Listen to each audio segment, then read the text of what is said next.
Hello, you're watching World Talks on TVP World. My name is Sascha Fahrbach. Social media transparency just got a major upgrade.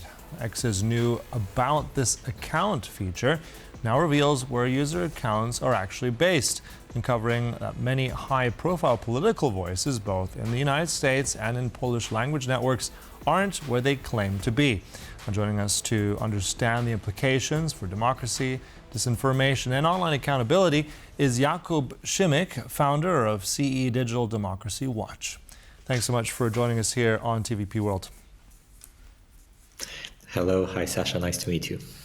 Jakub, so this is quite significant. I mean, the details are still kind of a little bit, let's say, cryptic, but tell us why this feature is so critical now. What does it tell us about transparency, and is it going to do any major impact? Yes, this feature that was rolled out by Twitter or X earlier this week across many geographies, including the States and Europe, is proving a point and giving a lot of evidence into how much of the conversations that we're having nationally were hacked by the accounts that are anonymous, that claim to be part of local political discussion, and at the same time being based completely out of the political space that they comment on. What we see is that lots of international people, or maybe not always people, but sometimes bots, are using the automated AI-generated tools to drive engagement and drive political conversations across the globe. So it's very possible that if you're seeing a very engaging account on Twitter that is speaking on Polish women's rights, if it's speaking about Polish political issues, it might be based in Bangladesh, Vietnam, India, or even Russia. Mm-hmm. Yeah, and I think this is going to be shocking a lot of people. I mean, as you said, there are already accounts that have been shared. Also, the BBC has shown some of this. One of the MAGA posts that Trump himself has shared, it ended up being actually something that had 500,000 followers and likes, but came from India. We had the same also in Poland, where much of this pro-Russian, anti-Ukrainian rhetoric is actually based, as you said, in Russia, in Belarus. So what I'm curious about twofold. First part of that is, how much will this actually sway the conversation? Will people believe it? Because this is always the major case. So let's start with that. How much will now people look at this and say, well, okay, so I'm not going to be following this account anymore? Will that have that kind of impact? Mm-hmm. It's been an open secret for quite a long time that maybe even majority of the movement around the most engaging posts online are maybe not fully authentic. The voices that are the true voices, the authentic voices on the internet are getting less and less popular, and the fact that social media platforms are allowing to monetize engaging accounts just like this, it encouraged lots of the people, also from the global south, to create content that was very polarizing, very engaging, but at the same time was allowing them to make money.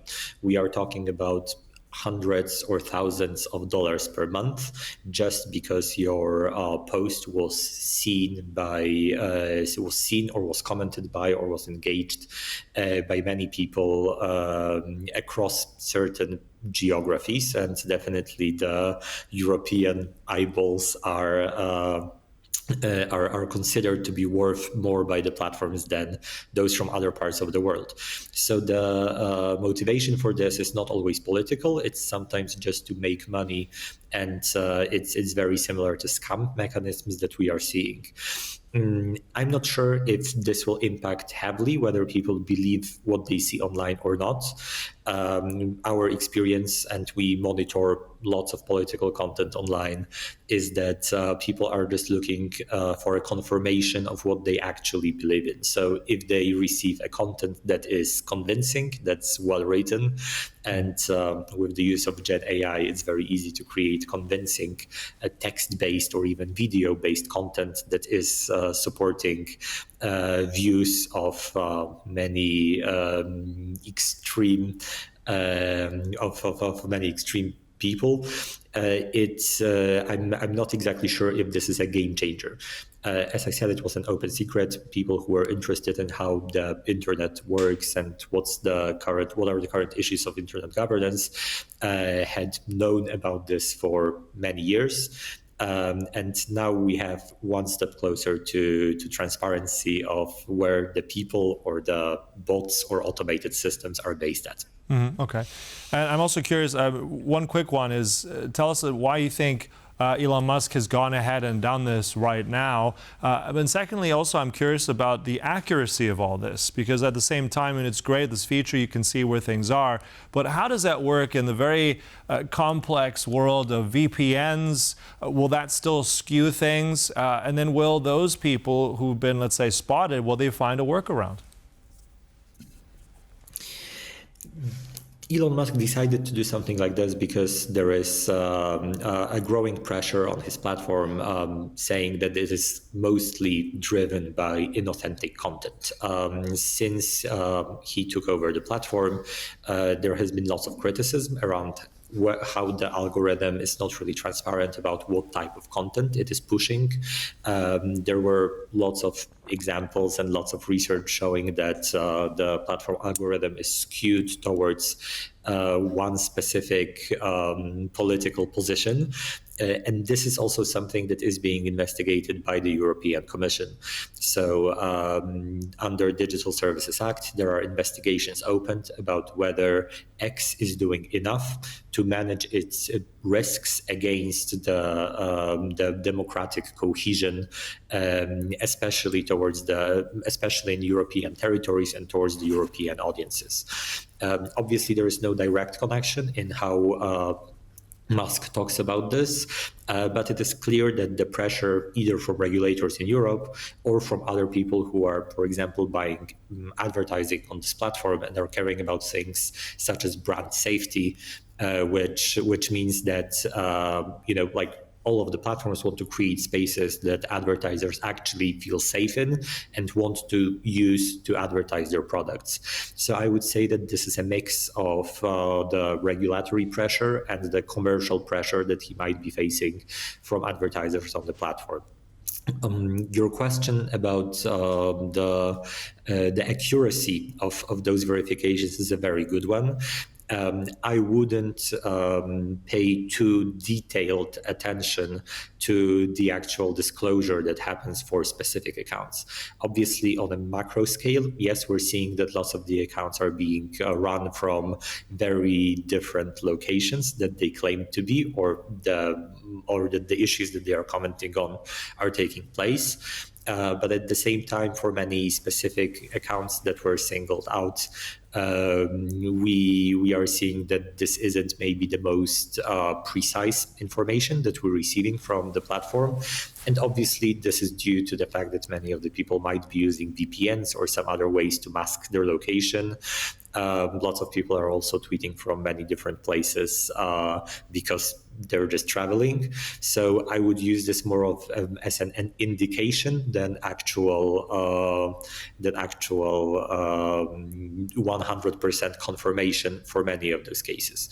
If you're looking at the type of content that's being shared, this is also another indication.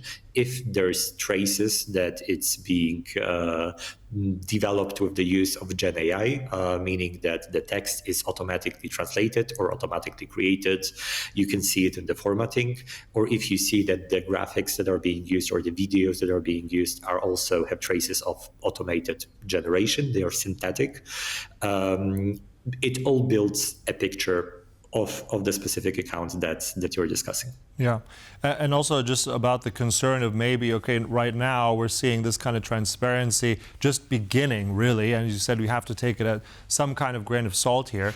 But I mean, looking at, you mentioned bots earlier, if we're looking at disinformation campaigns, do you see these, let's call them bad actors, now adapt to this, or is this really a blow to how they operate? How let's say, significant is this to their operations? I think this is it's a matter of time before we will see them adapting to things like this.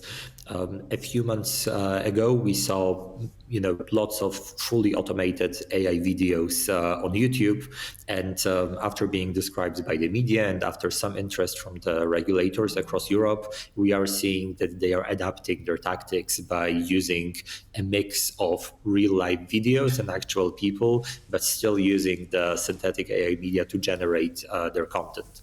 So I think there will be adaptations on the side of the bad actors, but it's also interesting to see how platforms are changing their terms and conditions, such as in the example that we're discussing today, to make sure that there is a bit more transparency in what we are seeing online. Some of the steps that our organization is recommending, it would be to provide more transparency on how the influencers and the biggest accounts, how they are making money on those accounts. So we all are aware that platforms are sharing revenue from advertising with the biggest creators, the ones that allow the users to stay the longest on the platform. And when this content is political, we believe that there should be more transparency in how much they are paid and how much of the revenue the platforms are sharing with those specific creators. It would also be very good if the influencers were doing mandatory disclosure or labeling if their posts were being paid for by external actors. This is exactly what we're seeing from the side of in the commercial side of things. So in Poland, but also in many other European countries, all of the content creators, the influencers, if they are being paid to promote specific service or specific product, they are expected to label this post, and we see it.